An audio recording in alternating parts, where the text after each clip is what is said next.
explain to us, because you have a fascinating piece out on the Bloomberg about this, that they decided to go out in a certain way. They did not list it as a 144A, which limits who can buy them. Well, they did list it as 144A, but not SEC registered. So beg your pardon. That's okay. So that's exactly what was so interesting about this sale. When you have such a massive offering, what that like Bayer's was, and we didn't even know the size, until midday, but we were expecting this to be in the $15 billion arena.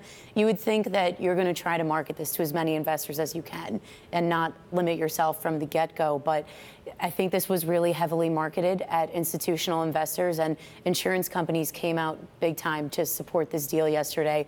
A lot of insurance companies, they don't like having the noise of ETFs, going in and out of their investments. So you see that a lot with these indexed bonds, which these were not eligible for. Yeah, it restricts some index access at this point too. Exactly. But this has been a long time coming. It's 2 years. The roadshow, as you pointed out, was extensive. Yeah. How much of a premium do we think actually over where treasuries are trading right now they're actually going to have to pay in order to get this away? So these priced yesterday. Yeah. So the 30-year ended up going at 185 over treasuries. It actually came in pretty, I thought, somewhat significantly. Started out at 205 over. So I didn't know if it was going to come in that much just because of how they marketed this. Like we're saying, are investors going to be tolerant of, are they going to put in orders for, a kind of deal that's already so restricted? So those numbers suggest there's still a pretty healthy appetite out there. I would say so, definitely. The part of investors, they still want this, particularly, as you say, the insurance companies, the pension plans.